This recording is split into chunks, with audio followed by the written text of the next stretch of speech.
मलाई चाहिँ जलायो भनेर यहाँ किचनमा आउनै प्रतिबन्ध लगाएको थियो होइन, दुध जला भनेर कफी बनाउँदा। पारा हेर्नुहोस्, म आउनु छोडेपछि पनि बत्ती देखिनै के हो यस्तो छ। यो मैले होइन, मलाई मात्रै जलायो भनिरहेको थियो कि।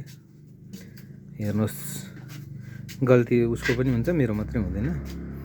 तर मेरो गल्ती चाहिँ मैले चाहिँ स्वीकारेँ होइन, तर उहाँले चाहिँ लु गल्ती स्वीकार्नु त।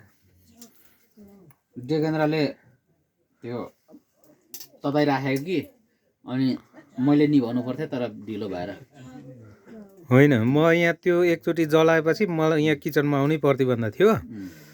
तर अनि आज यसो के रहेछ भनेर हेर्नु आएको। कुराउनी खाने हो। कुराउनी चाहिँ यस्तो तरिका हेर्नु न। कुराउनी खान्छु अब।